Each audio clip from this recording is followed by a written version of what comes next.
Battle of the Challenges podcast with Vincent Cloud, David Lauer, with the episode 2 review of the Duel 1, 2006. And this is picking up right where the last episode left off, where Tina just hit Beth in her face.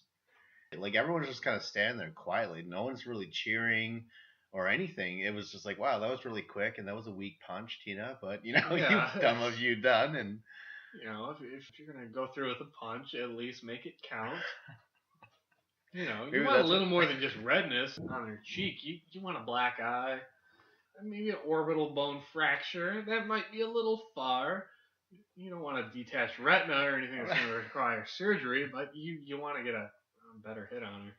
But she got what she got with that punch, and she got what she was going to get by getting tossed. Tina makes this remark, punching Beth felt like punching a piece of frozen pig. Because I know you didn't feel it, Beth, because of all that Botox. She's like, I've been thinking about this for a couple years now. It's been building up inside me. It was worth 150 G's. Because TJ's taking her, but says I'm over to like, hey, you're getting kicked off the show, right? Yeah. That was stupid. And to make matters worse, we're not going to say it out loud. No one will, really. But that was a weak punch. You said in the previous podcast, you were like, oh, she didn't get a good punch because she was getting pulled back. On second viewing, no one was near. She jumped up and almost like jumped backwards and punched. So it was really a surface hollow point hit. I don't know. Hollow point? It was a hollow hit, not a hollow point hit. Oh. A hollow point, it's delivering mega damage. And it mushrooms. On impact. On Botox? We don't know the Botox history. Has Beth been on? Has she had some Botox on? I don't know. Tina, is that her name? Yeah. Her upper lip is overinflated. I don't know if she's got Botox, but she doesn't seem to be in a position to comment on someone else's facial abnormalities. CT's saying that, or he's like, Tina's trying to justify hitting Beth and losing $150,000.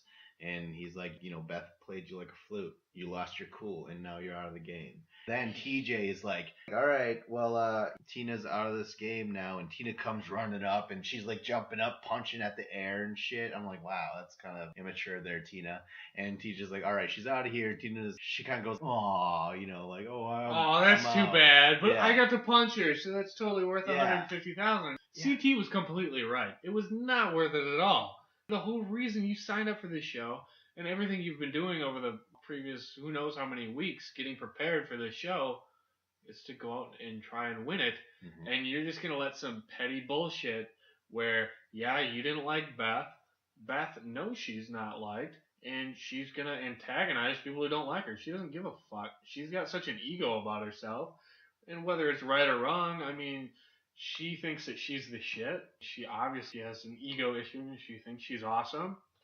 She just let Tina just totally feed off it. She's like, wow, I'm really getting to her. I'm going to keep giving it back to her and see how far this goes, and see if I can get her to frickin' do something stupid. And she got her to do it. Got her kicked off. And Beth gets the last laugh because she's staying there. And she's saying, like, hey, anyone can hit anyone. That's not the point. The point is that I didn't. I made you throw the punch. Well, she didn't say that. Everyone was saying, that's what you did. She's like, no. But everyone knows that that's her M.O. Yeah, that was her end game. That's what she was going for sure. Yeah. And it worked. TJ's like, you know what? We're not going to have a women's duel because Tina basically DQ'd herself. Robin says, you know what? We can't even make it to a duel. Like, the women. We're punching each other before we get there. Interesting little side note that the next duel, the Duel 2, something similar will happen, but it's with the guys. 2 guys are going to eliminate each other before they even have a mission, a very first mission. Ooh. Yeah. It's going to be one of the most bloodiest, raw. Is this like an alcohol-fueled fight? Everything's alcohol-fueled in this show. It is MTV. that was kind of a stupid question. But probably, because they put all these freaking personalities together, and they give them a freaking fridge full of booze. Yeah. They let them drink like crazy, and, the freaking alpha males who are like, well, let's throw down, bro, dude, guy. Come on, let's do it. And then they just go out and they freaking fight each other. It's not surprising. And the chicks are the same way. Catty chicks, they find someone they don't like and they go after them. that's what makes the show good, is all that freaking drama that it creates. Alcohol-fueled drama. And approved. Producers look the other way while they're filming. They're just like,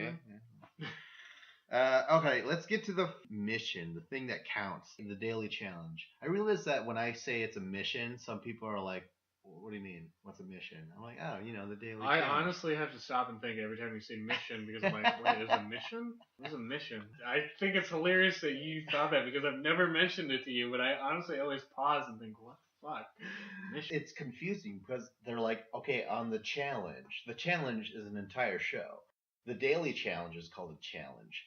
And then there's the final challenge. And then some people call the elimination round the episode's final challenge. And that's confusing to me. To me, it's like missions are like the day's missions, and the challenge is the overall show. And eliminations, I'll call it the eliminations. Or the duel in this case. Let's go on. Yeah, no, I mean, I agree, because they should differentiate in those names, and they really don't. But I do. This podcast. You do, and now you've clarified it, which makes it even stronger. All right, on this mission, pass with care, and you can't touch when you're trying to cross from one platform to another. They're high above the water. Like this rope bridge with planks on it. Unstable. You can't touch. You're gonna be in pairs this time. The guys, they have to pick their female partners, in which Wes is kind of disappointed. He had this line. He's like, oh, not another partner thing. I was so happy about not having teams so I can prove myself as an individual. Now we have to pick a person? This sucks. And to me, I didn't realize that. I thought that they were going to be more individual after the original episode. Remember? Like, the missions didn't make any sense where everyone's pulling on a rope. Yeah. They had teams, but the team, everyone was fighting for themselves on the team, so it was like, what the fuck was the point of the team? So now it's partners, which narrows it down. I mean, his comment shows that he is confident in himself, Wes is, that he can get the job done, and the fact that you have to pick a partner, well, what if your partner sucks and you end up losing? That's what everyone thinks. If you're super confident in yourself, you don't want someone dragging you down. They made it too difficult. You couldn't touch the planks or the ropes with your hands. You could touch your partner, but you're only really going to meet your partner towards the center of the rope. You had to reach that red plank and both touch it at the same time. But I think a lot of the participants made it too difficult because they were trying to race across. Because it was time, you wanted to be fast. They were going so fast, they ended up losing their balance. It didn't play out how it could have been. It wasn't played to what probably the producers had in mind. They wanted an exciting mission, but instead everyone was reduced to a crawl at the end. Yeah, nobody could do it, and they all had to freaking crawl, and they had to change the rules. All right, we're going to do round 2. You can use your hands, and then everyone started to crawl. And then the way they shot it and showed it on the episode, they just basically, they showed them starting off, and then they showed them finishing. And you had no idea who was getting good times, who was getting bad times. And every team that they showed, no idea. And that just upset me. I was like, okay, we're just going to end up going to TJ, and he's going to announce the winners. But let's go through it chronologically. You're the expert, so teach me. Make me wise in your ways. Whoa. Am I coming off as, condescending? I watch it once, and I'm giving my quick reaction to it without... And it's just me analyzing it on the first take. Yeah. Not really. Sometimes something big is happening, but you don't realize it's big until it's over with. It's like, shit, I should have paid more attention to that. And that's how a first-time viewer views it. But if you've seen it a couple times, so you're able to analyze it more in depth. Yeah. So, Yeah, I mean, well, that's what you're representing. You're representing the fresh, new take on things. And I'm the grizzled old, seen it all son of a bitch. Yeah. I'm like, I watched every season of this shit, and what they did was I feel nothing. Nothing when I watch these. All right. So let's go. So take us through it. You want to know what's at stake? Oh, a projector? Yes. Fuck yeah. This is 2006. The projectors are the shit right now, and not a lot of people have them now in the year 2015. Guys, they win immunity if they win. Girls, they win a projector. But there's a little curveball here. TJ's like, hey, Tyler, since you won the duel, you survived that harrowing ordeal, you get to decide the order in which they go. And I'm like, holy shit, that's kind of cool. Again, these episodes are only 20 minutes long, so it's so easy to overlook things. Everyone who knows the challenges knows that the order speaks volumes. That really kind of shows where your alliances lie, because if you don't like this person, you put them early. You put them first, second, third. Your friends you put last, because that's the advantage. You can see all the mishaps and what have you. The first team to go on Passing with Care is Beth and Kenny, an alumni and a fresh meet. How did Beth and Kenny get together? More like, why did Kenny choose Beth? My theory right off the bat is that he didn't choose Beth. He probably wanted Diem, because she's another fresh meat and she's talented and she's hot. But as we later realize, CT gets Diem. And this is my little theory, backstage theory. CT just told all the guys, I get Diem. And everyone's like, oh, all right. Cool, man. Because no one wants to fuck with CT, so they all basically chose everyone else. Why don't they want to fuck with CT? Because he's the beast. He is the supreme overlord of, like, scary and shit. This is CT's third challenge, but he already made himself a name in the Inferno 1 and the Inferno 2. Everyone respects him. They know he has a history there. Yeah. So right now, it's Beth and Kenny, where you cannot touch the bridge whatsoever. And Beth charges for the red plank. She seems so fucking overconfident and just like, this is a timed mission. I need to get across the bridge as fast as possible. And she's like practically running across it. And it's like, no, you're just going to lose your balance and fall. That's exactly what happened. She freaking went too fast, lost her balance, and fell. That's all on camera. I can't deny any of that stuff. But she is terrified of heights. You know, some are afraid of heights. Some don't like to be near the water. And Beth has those same things where you're like, well, why be on the challenge, Beth, if you're afraid of heights? This place is filled with heights, the challenges. But anyways, she does go for it. She falls right before the center. Kenny, he's barely on the bridge by the time she falls off. But he's like, you know what? I got to give it to Beth. She gave it the old college try, you know, and better that she fell than me. Yeah, and I'm not knocking her in any way. I mean, I like her as a challenger. She's definitely very crass and harsh with the other women, obviously, and none of them like her. But I like the fact that she owns it, and she's like, you know what? I'm here to win it. I don't need anyone's help. I'm not here to make friends. I'm just going to go out and be awesome like I am, because she's super confident. Mm. And that showed in the way she approached this challenge. She was super confident. She's like, I'm just going to run out and try and do it. And it ended up being her downfall. And ultimately, I think that's how it's going to end for her in this season. Her overconfidence is going to be her downfall, because she thinks, I'm so good, I don't need anyone else's help. And the challenge, you do need to play a bit of a politics game. She's going to end up getting thrown into more challenges. People are going to not be friends with her because of the way she's very abrasive with other people. And it's going to end up coming back to bite her. That's my prediction. She's going to have to turn face. If she wants to make her stay easier, she's going to have to form an alliance. She's going to have to start shaking hands. Make some friendships. Kissing babies. All right, but then I also have to note that Tyler and Paula, they put Beth and Kenny first. Politically, they're saying, hey, don't hate us. We also hate Beth. See, we're making her go first. So I feel like that in itself was a political move. Would you want to part your way from Beth, too, if you know that she's a pariah? You know that no one else likes her. So you're siding with everyone else. You're siding with the majority. You're siding with the 90% of people who don't like her either. You're not really making a new enemy, because she's already said that she's not here to make friends. So it's like, okay, you're not my friend. I'm going to toss you in. Yeah, it's true. Because otherwise, she's probably not going to be your friend. You're going to throw somebody else in. Then you're going to have two people who are not your friend. So next is Derek and Keena. So they're going second. Plus, they're really good. But in the end, or at the beginning, Keena touches. She just wobbles, and then she just tries to balance, touches right at the beginning. Very disappointing. Next is Anissa and Nehemiah. Anissa touches at the very beginning.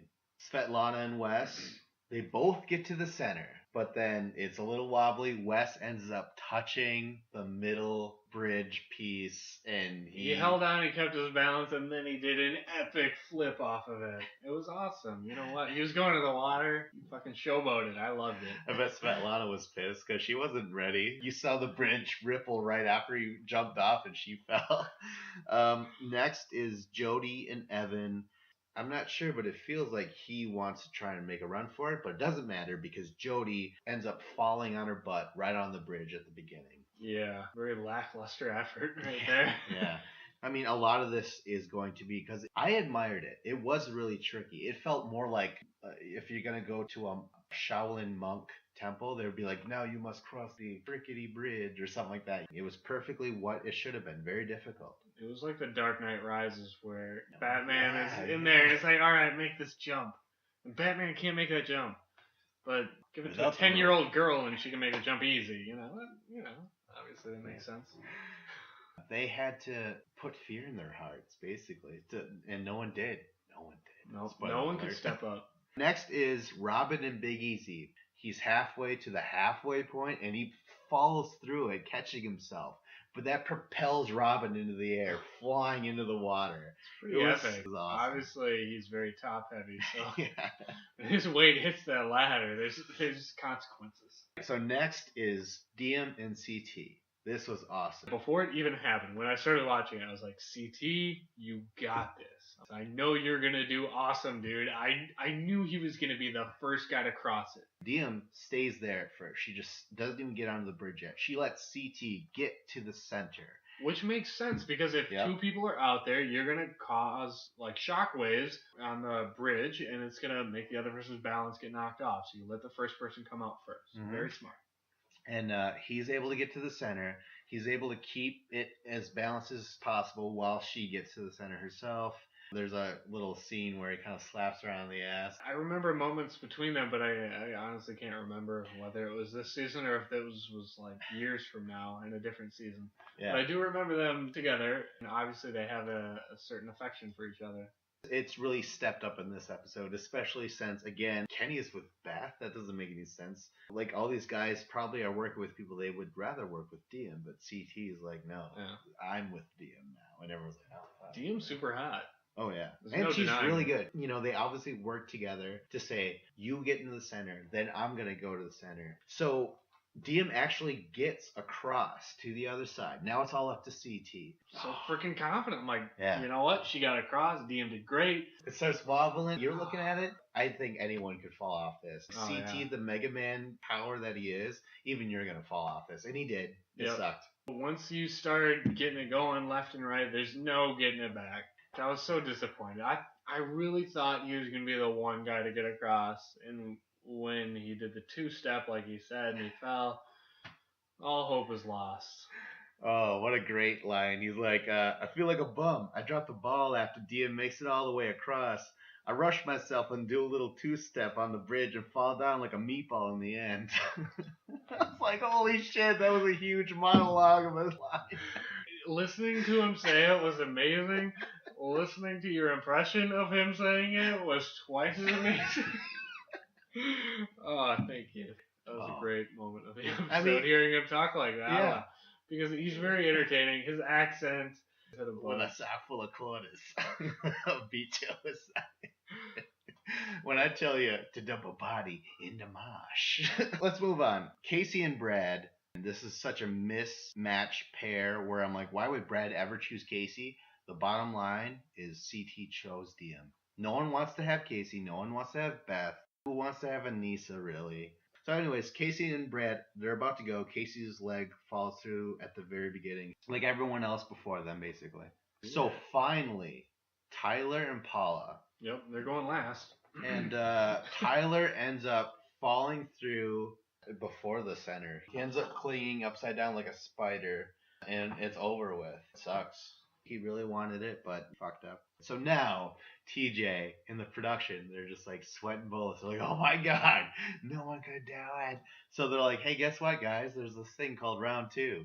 They're like, round 2? Yeah, now you can use your hands and crawl, because apparently when we came up with this challenge, we didn't have anyone do a test run from the production crew to see if it was too difficult. We're going to have a couple freaking guinea pigs to run out there to see if they can do it. So round 2 starts. Now you can touch the bridge, which basically translates, it's going to be a crawling match. Yep. I don't want to name everyone who crawled. I'll just name the people who tried a little bit harder. And first it was Big Easy and Robin. Robin gets to the center, and Big Easy just charges for it. He's able to touch the center I thought plank. he was going to smash into her and knock her off and then keep going past her. Like, holy shit, bro. And then I thought he was going to fall off, but he didn't. He landed on the bridge just fine. He got across the other side really fast. Let's keep in mind, he didn't crawl the entire time. He was running upright, super fast, knowing, hey, I'm going to lean forward. If I do fall, I will then crawl from that point on. Yeah. But it'll be faster if I try to run it and then crawl the rest of the way. That's what made his strategy very smart. Next was Tyler and Paula. This is their last chance. They've had 2 last turns in a row. They got to see everyone's technique. Tyler runs for the center. He falls through but is able to pull himself back up. They're both able to hit the red plank right in the middle. Then they get across.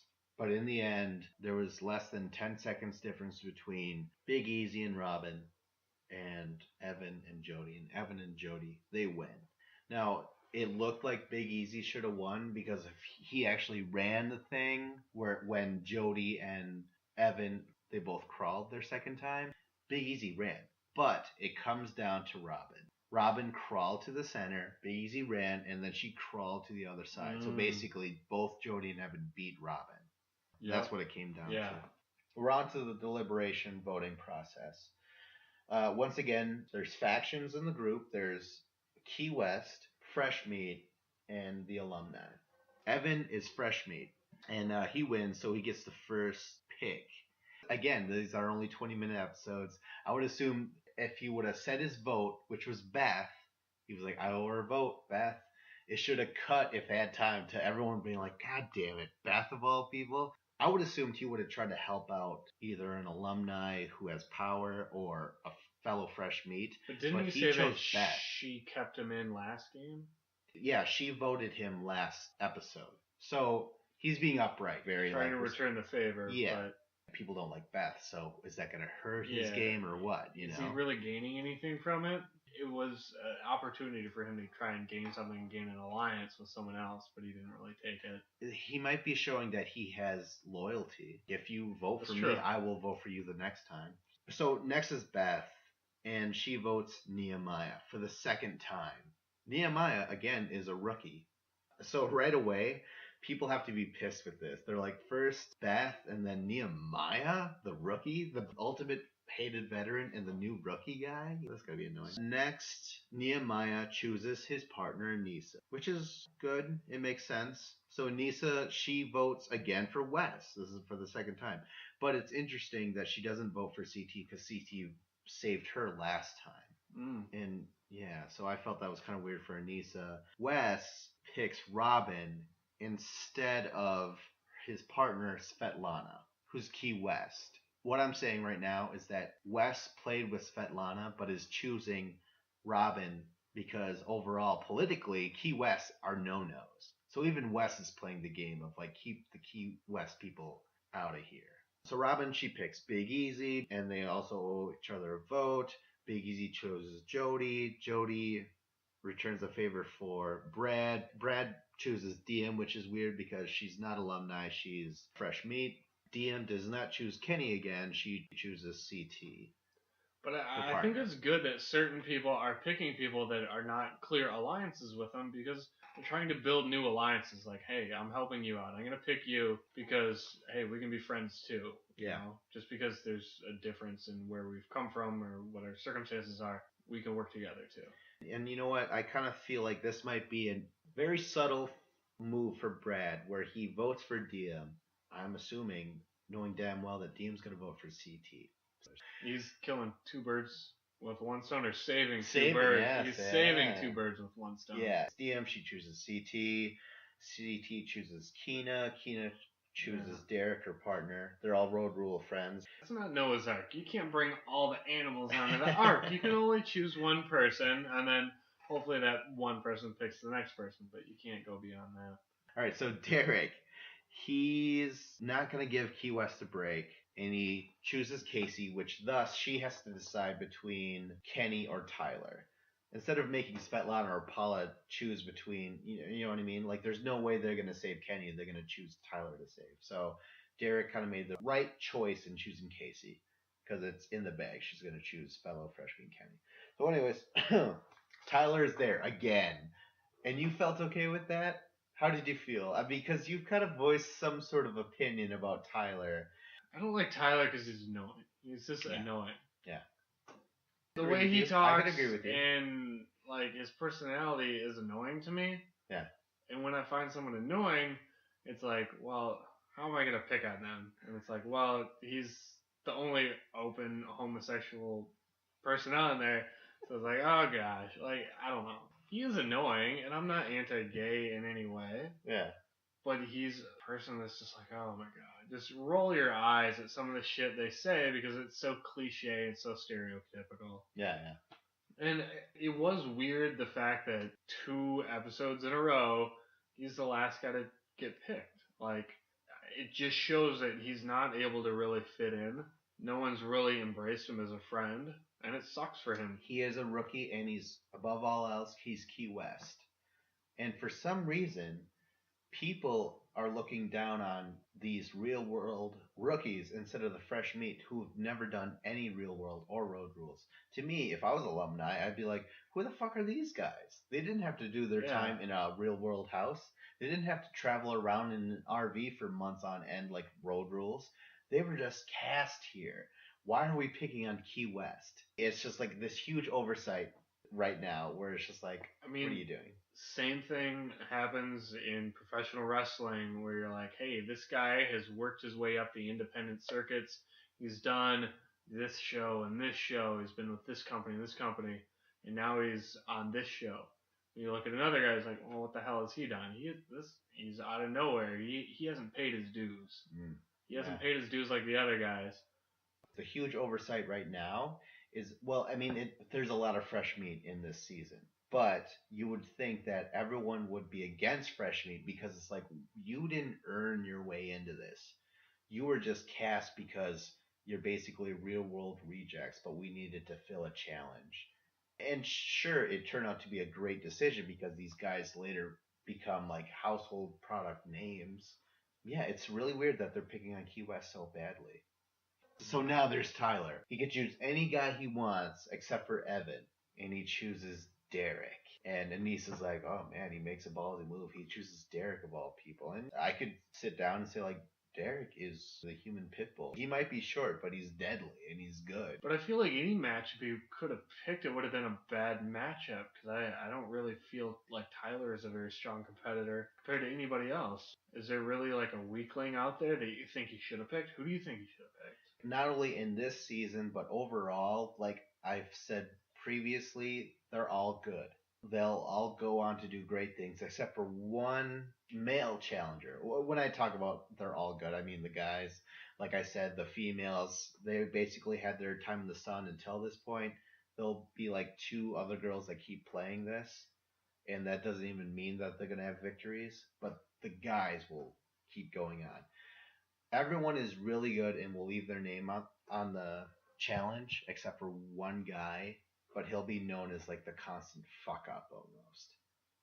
And Tyler's not that guy. In fact, he is one of those guys who ends up winning 2 challenges in a row. Like the entire season? He wins 2 finals in a row? Yeah. Whoa. Okay, now I'm thinking that maybe his very outward personality is kind of like off-putting to you. And the funny thing is he drops that later. He drops that and he's just like, I'm here to compete.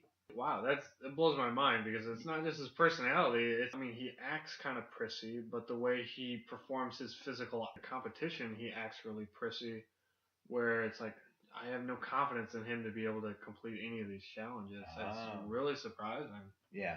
Who knows? Maybe you can't really see it now, and maybe Tyler did have to eventually improve over the years, but he does show up, and he is considered like, whoa, shit, this guy. People can totally develop as a performer and as a challenger, and obviously he's going to. He's going to have to. Anybody he was going to pick against, I feel like he wasn't going to be a favorite. He was going to be an underdog no matter who he picked. Mm-hmm. Like, he picked Derek, and obviously he's an underdog against him, like you said, because Derek's had a lot of success. But I didn't feel like there was anybody you could pick. TJ presents, I think Tyler's the one that has to choose the card. It's great because the whole time he's basically choosing his poison. You know, like how do you want to die against Derek, who looks like the angel of death? He's got the towel draped over his head. You know, he's like shrouded in darkness. And Teja's like, choose. He doesn't have You like must giant choose. black wings though. No, You know, he no. doesn't have. All right, well then, Time out. just tear down everything I Oh, said. I got this. All right, so Tyler, he picks a card. It says the Ascender, and to me, that's a pretty badass title for a fucking duel. I was like, oh, the Ascender. And Derek is like, hopefully the Ascender will ascend his ass into fucking space. You know, like Derek is annoyed as hell. Like, I love the fact that he rolled his eyes at being challenged to a duel. He's just annoyed. There's no fear in him. He's just like, God damn it. He's like really? you're new. Okay, you want me to kick your Yeah, ass? yeah, All right. exactly. Challenge accepted. Punch your ass right into space. It's basically you climb a rope, climb over the monkey bars, release your puzzle pieces. They fall to the ground, across the monkey bars again, and then down the rope. And then Solve put the this puzzle. together, yeah. And at stake, an Xbox 360. Oh, snap. These prizes have been pretty sweet this episode. Now, in what year did a 360 get released? All right, so Wikipedia, it was released in November of 2005. See, so hey, 2006. I mean, it came out within a year. top And, shelf I mean, at that moment. Oh, right? Definitely, yeah. I mean, you're probably still gonna get the red ring of death with that. You know, it's still a newer model. You know, What did we know back then in 2006? Exactly. We didn't ever hear about the Red Ring. No, that but time. that experience when the Xbox 360 first got released, everyone had problems with it. It made me learn that I will never buy a new system within 1 year of its release. PS4, Xbox One. I waited a full year until they came out with the next updated version of that system where it wasn't going to have all the technical issues, because that first year is just troubleshooting, because apparently they can't work out the bugs firsthand. Yeah, they can't beat that deadline. But then, that's all a side story. Xbox 360, that's a sweet prize. You were just like, no, there's no way Tyler stands a chance. I mean, you don't even know the backgrounds of or the futures of any of these guys, but you were just like, no, Tyler doesn't have the edge. And really, like, the mental edge, he certainly didn't have it. I mean, look, he picked his own friend previously because he was scared. He didn't want to face anybody. I mean, it is a ballsy move to choose Derek. Brad says, you know what? I thought that Derek was going to come away with the win, but then you put a puzzle in there. Tyler might have the edge over Derek because Derek, he's all muscle. Yep. He's all brawn, no brains. Right? Maybe. That's his hope. You know what? God love him. He's got a great heart. I don't know how to explain Derek. He is a good player. And he has been strategic, but he can also have these moments of like, Derek, what were you thinking? He can't always put the pieces together all the time. Yeah. You know? Oh, yeah. Put This the time he could. He beat Tyler. Derek's just like hitting it with his fist. He's like, yes, of course. Like, how would I ever doubt myself for a second? How dare you call me into the duel right now? You're a newbie. Like, what the fuck do you know? Like, he was just so overjoyed and just like, yeah, I am the champ. I'm still here. I almost want to throw in some awesome facts that I just realized watching this episode. Can I do it or what? Do it. Derek just eliminated Tyler in his very first challenge.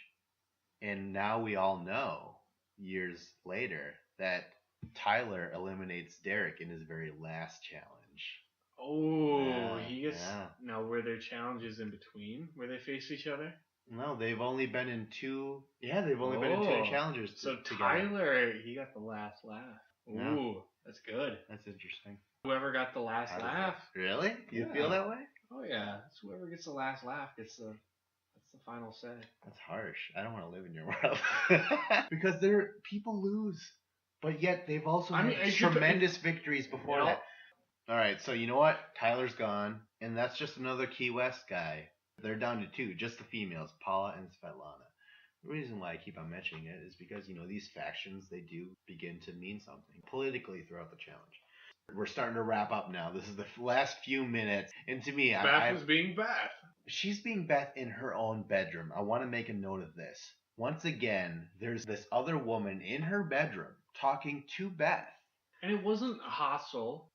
They're talking about how Tina didn't have to hit her and stuff. And Anissa has this confessional, and she's like, I don't care for Beth too much. And I'm like, again, why do these women go to her bedroom and talk to her? And then they're always like, I fucking hate her. That's the weird thing about these women, man. I don't understand their political game at all. I feel like they don't really like her. They go up to her, try and have a conversation with her. They say certain things, trying to see what their response is going to be, seeing if she's going to be really nice and humble, and see if she'll be like, oh yeah, I mean, this really sucks. I shouldn't have done that. I shouldn't have gone after her or tried to do this. And then they'd be like, oh, you know what? She let her emotions get the best of her, and she went after her and instigated Tina to hit her. She totally owned what she did, which is fine, but it makes Anissa be like, yeah, I really don't like her because I tried to give her a chance to say that she wasn't being a total bitch like she always is, but she was, and that's the way she is. She's saying like how I don't care for Beth too much, but she says I'm on my own for real. And she means really none of these women are with her. There's a lot of fresh meat and there's a lot of alumni, and alumni she never got along with really. So she's talking to Beth. Meanwhile, the whole time Derek is peeking around the corner and he's listening to this absurd conversation. I wrote this down and I'm like, the more I'm writing this down, the more bizarre this is. So this is what he's listening to. You play your own game, Beth. And she's like, yeah, you do too. There's no trust here. Stab me in the front, please. These are like going back and forth. You have to stab people in the front too. I don't think I'm too difficult of a person to talk to. Well, it's just like they're saying, hey, you're not that bad, but you do have to stab people in the front. And she's like, yeah, I know, you do. So do that to me. Are we friends? Yes. Like it was like the most absurd conversation about perhaps an alliance in the future. They're trying to, in their fucked up way, to say, we only have each other right now. It's fucked up. And Derek, he hears enough of this shit because Beth says, I don't think I'm too difficult of a person to talk to. And he finally comes up. He's like, you are kind of difficult. Anissa, let's go. He's already heard enough. He's like, let's get out of here. Let's start drinking. Why are we even in Beth's lair? Beth's like, okay, whatever. You're difficult. Derek says, hey, I'm a good person, man. I try every time with you. I start over every time with you, but you are just always the same evil person. You're never going to let up. Beth's saying, what are you talking about? I've never done anything to you. She doesn't get it. She does stir up a lot of shit. There's been huge blowout in houses because she either said like, oh, I heard that Robin slept with this person. Is that in the future or was that in the past? In the past. Okay. So Derek's been on these challenges with Beth. So he knows that. I'm sure he's been drinking already and he wants to keep partying, but then he's like, Anissa, why are you bothering talking to her? Yeah. She's the devil. Get away from her. Do you agree with how Derek acted there? Do you think he was right? She no doubt does play into the villain. She doesn't care if she has to play into that role or not. Her justifications of being there, whether she is an athlete or not, are always in question because she can perform really good on some days and then some days she lets you down by like either giving up or, you know what I mean? Like she always plays it to her own rule. It's like she wants to control everything, whether it be good or bad. It is annoying. I could understand why someone drinking, you're like, let's party. Why are you talking to the bitch? Like, I can understand that. And so he says, you need to learn to be a good person. And he takes off. And Beth's like, thanks. Go get drunk. Derek comes back. He's like, hey, go eat some shit, you dirty fucking piece of shit. And he's like, Beth is the dark side for me. You keep on pushing people and something bad's going to happen. That's not a threat. It's just real talk. But I just thought the fact that Derek, who is somehow in the right in all this, and Beth is somehow in the wrong, but yet still doesn't deserve to be talked to that way. Beth doesn't deserve to be talked to that way? No, I mean, it's still like no, she wasn't doing anything. I mean, it was childish. It's a childish thing to say. Yeah. But it's him just solidifying, hey, I don't fucking like you. And he did try to state his case. He's like, I tried to start out over with you every time, Beth, but you know, and I know what kind of person you are. But we know where this is going to lead. Yeah, but he doesn't, like, he says, hey, you're an evil person. Try to be a good person. And then he's like, or better yet, go eat shit, you piece of shit. Like, I'm like, Derek, what are you doing? Like, this goes back to where Derek, athletically, he's one of the all-time greats. But he does things where it's like, that doesn't make any sense, Derek. You want to become the good guy? You just told this woman who really hasn't done anything to you to go eat shit. That's the end of the episode. Beth has been basically punched in the face twice now. That was the last image. Like, was Beth was like, what she's the a fuck? super overly confident player, but she rubs everybody the wrong way. I don't feel like she has much time left on this show. Pretty soon, people are going to start feeding her to the wolves. She's going to be thrown into eliminations, and it's only a matter of time until she's gone.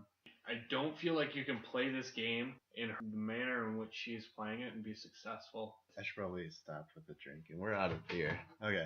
So, in a previous episode, I said subscribe for weekly podcast coverage. Boy, was I wrong about that. Because after that, we didn't release for another 3 weeks. Yeah, what the hell, man? It wasn't my fault, America. What is your deal? It wasn't my fault. Dave, in his responsibilities as an adult, left me hanging, and I am not confident enough to record my own yet. There are tons of solo podcasts that are amazing. You should do them on your own. If I am going to cover a challenge season solo, meaning I could basically do this any day I want and release them weekly, so there are never 3-week gaps anymore, which season should I cover by myself? I've already decided to cover the island with Matt, no matter what. Okay. You could also record it with us too, but no matter what, Matt's got to be there because he's the Johnny Bananas fanatic. He's the know-it-all guy, you know. You just brought up Johnny Bananas. I was going to suggest that you do a season that has Johnny Bananas featured in a prominent role, because I know that you're not his biggest fan. While he's a great player of the game, he has obvious personality flaws that are super annoying to some of us. Yeah. Myself included. I know you feel the same way. Yes. Perhaps you should do a season that has him featured prominently. I still don't understand how you would actually do it. I want that interaction with another person. That's what I need. That's what I thrive off from. Even though, for the most part, I cut off the other I know. Anytime I have 2 cents to put in, I get cut off. Vince has to dominate. I mean, come on. You guys just listen to this podcast. It was 75% Vince, but then he says he can't do one 100% on his own. That makes no sense. Oh my gosh! Wow, yeah, I mean, you really I'm just right, spelled though. it out Come for on. me. Yeah, you wow, can totally do one on your own. What an eye-opening episode we've just made. All right. I have nothing of importance to say. I'm just here for moral support. No, moral support. Right? I do remember the first time I asked you to record with me. I was like, "You could be Andy Richter to my Conan O'Brien." That's what I am. I am a skinny Andy Richter. I have no comedy in me. I'm just here as a side dressing, but I'm a fat-free ranch dressing, and everyone knows that fat-free ranch dressing is kind of watered down and not that good. I don't even know where we started. Remember to subscribe. You will get a notification every time we drop one of these great podcasts. And you're going to need that notification because it might be few and far between. Unless I do decide to cover a season by myself. Free agents could be covered by oneself. So can Cutthroat. So if you're listening out there, let me know what you guys think about that. And I'll try a solo. This is what I'll do. I'll do a pilot for one of the seasons. Yeah. Or you maybe run a pilot, you show it to the producers, and then you see if they like it. Or do a pilot for all. Oh, yeah. And then whatever gets the most likes, that'll run. You let the people decide. People's choice. Dave and I will continue to cover the Duel 1. We'll see this through the end. Like this if you liked it. Tips? Hell yeah. Bring it on. I mean, constructive criticism, I'm all for it. In closing, I am Vincent Cloud. I'm David Lauer. You don't have anything? Nothing? Nothing. You don't have a line. I don't have a line. You're the leader of this podcast. No. So in closing, I am Vincent Cloud. I'm David Lauer, and Vince has a hilarious joke about to happen right meow. I